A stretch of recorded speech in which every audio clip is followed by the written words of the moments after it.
और प्रधानमंत्री नरेंद्र मोदी की अमेरिका यात्रा से जुड़ी एक बड़ी खबर आ रही है। पीएम मोदी अब से कुछ ही देर पहले अमेरिका के वॉशिंगटन शहर पहुंच गए हैं। पीएम मोदी डोनाल्ड ट्रंप के दूसरे कार्यकाल में पहली बार उनसे मिलने वाले हैं। इस दौरान डोनाल्ड ट्रंप के साथ द्विपक्षीय बैठक भी होगी।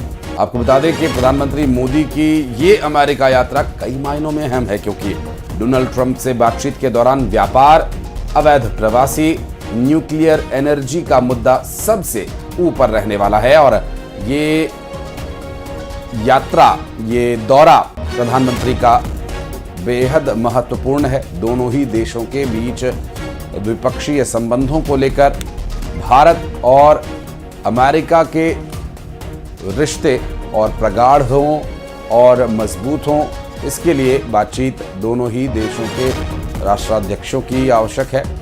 और अमेरिका के प्रेसिडेंट डोनाल्ड ट्रंप से मिलने के लिए प्रधानमंत्री नरेंद्र मोदी पहुंचे हैं। और ये विदेश यात्रा व्यापार, रक्षा और साथ ही अप्रवासियों के लिए बेहद महत्वपूर्ण है।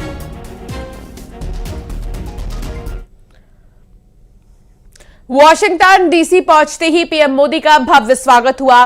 वहां पर पहले से मौजूद भारतीयों ने पीएम मोदी का शानदार स्वागत किया। दरअसल प्रधानमंत्री नरेंद्र मोदी सबसे ज्यादा बार अमेरिका जाने वाले भारतीय प्रधानमंत्री बन गए हैं। पिछले 11 सालों में प्रधानमंत्री नरेंद्र मोदी की ये 10वीं अमेरिकी यात्रा है। और उनके पहले पूर्व प्रधानमंत्री डॉक्टर मनमोहन सिंह ने सबसे ज्यादा 8 बार अमेरिका की यात्रा की थी। और अब प्रधानमंत्री नरेंद्र मोदी, हालांकि उनका कार्यकाल भी अपेक्षाकृत पूर्व प्रधानमंत्री स्वर्गीय डॉक्टर मनमोहन सिंह से ज्यादा है। और अब ये मुलाकात कई मायनों में अहम होगी। देखिए, 2 तस्वीरें इस वक्त हम आपको दिखा रहे हैं जब एयरपोर्ट पर प्रधानमंत्री पहुंचे थे और उसके बाद जो वहां मौजूद भारतीय समुदाय के लोग थे उनसे हाथ मिलाकर उनका अभिवादन स्वीकार करते हुए वे पहुंचे थे।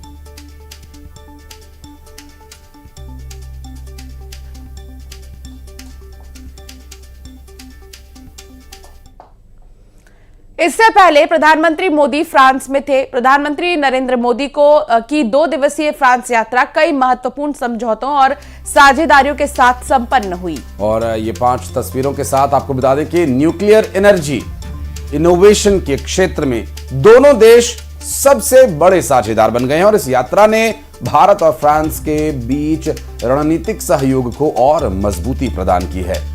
मोदी की फ्रांस यात्रा के दौरान मैक्रो से उनकी बॉन्डिंग बहुत मजबूत दिखी। भारत और फ्रांस के बीच दोस्ती की बड़ी तस्वीर दिखी। बता दें कि पीएम मोदी का ढोल नगाड़ों से स्वागत किया गया मासे में। वहां पर पीएम मोदी ने भारतीयों से मुलाकात की, बच्चों से भी हाथ मिलाया। और इतना ही नहीं, एआई समिट में भी प्रधानमंत्री शामिल हुए थे और उसमें सह अध्यक्षता प्रधानमंत्री नरेंद्र मोदी ने की।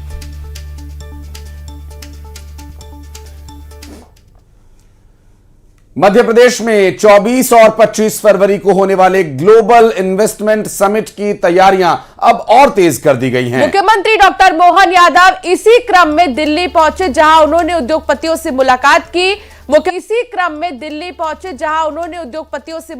की।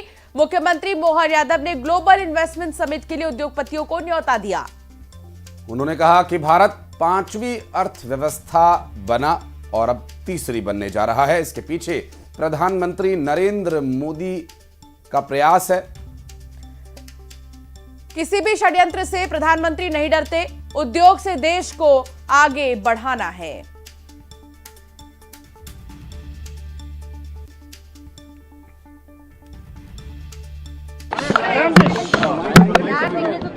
ग्लोबल इन्वेस्टर समिट भोपाल में होने वाली है। ऐसे में हमारी ग्लोबल इन्वेस्टर समिट में यशस्वी प्रधानमंत्री श्रीमान नरेंद्र मोदी जी उसका शुभारंभ करने वाले हैं। देश और दुनिया के बड़े बड़े स्वनाम धन्य उद्योगपति वहाँ आने वाले हैं। और मध्य प्रदेश में जैसा कि निवेश की सभी प्रकार की बड़ी संभावना है। मैं आप सबके माध्यम से अपील करता हूं कि मध्य प्रदेश को यशस्वी प्रधानमंत्री के नेतृत्व में कदम से कदम मिलाने के लिए, निश्चित रूप से भारत को तीसरी अर्थव्यवस्था बनाने के लिए हमारे राज्यों को आगे बढ़ना पड़ेगा। मध्य प्रदेश पूरी ताकत के साथ प्रयास कर रहा है कि हमारी ये regional industry conclave Bhopal global investment summit को लेकर मुख्यमंत्री मोहन यादव दिल्ली दौरे पर हैं। इस दौरान मुख्यमंत्री ने न्यूज 18 से खास बातचीत की। मुख्यमंत्री ने कहा कि ग्लोबल इन्वेस्टमेंट समिट में जर्मनी, इंग्लैंड और जापान भागीदार बन रहा है और ये एक बड़ा आकर्षण होगा। उन्होंने दावा किया कि जिन लोगों से बात हुई सभी राज्य में बड़े पैमाने पर निवेश करने को तैयार हैं। इसके मुख्यमंत्री मोहन यादव मेरे साथ है। सर, आज अब ग्लोबल इन्वेस्टमेंट समिट को लेकर बड़ी बैठक हुई, कितनी सार्थक रही है?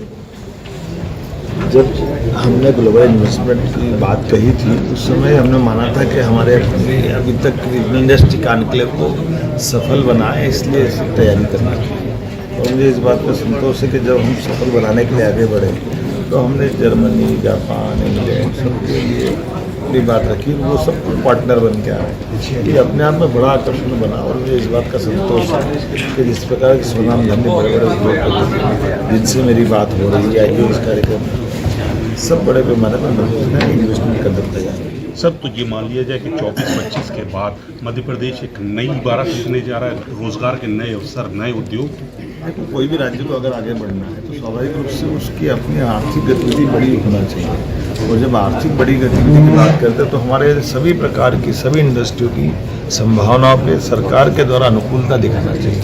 यही कारण कई सारी पॉलिसियाँ हम लेकर के आ रहे हैं और प्रत्येक पॉलिसी में बड़े पैमाने में निवेशकों को आकर्षण भी है और सरकार की विश्वसनीयता पे, सरकार के काम करने के तरीके पे, बिजली, पानी, भूमि की उपलब्धता के भरोसे से बड़े पैमाने पे निवेश आ रहे हैं। सर, तो ये जो नई नीति बना रहे हैं तो दुनिया के जिन लोग आप राजदूतों से आपकी बात हुई है, 3 देशों में आप जा चुके हैं, तो वहाँ से क्या उम्मीद है सर? कितने बड़े उद्योग यहाँ मध्य प्रदेश में लगेंगे? जैसे मैं बता रहा हूँ कि ओमान जैसा देश और खास करके जमाका, जिम्बाब्वे ऐसे देश के मंत्रीगण भी शामिल होना है, तो इसका मतलब ग्लोबल इन्वेस्टर समिट के लिए लक्षण बहुत अच्छे दिखाई दे रहे हैं। माननीय मोदी जी जब उद्घाटन करते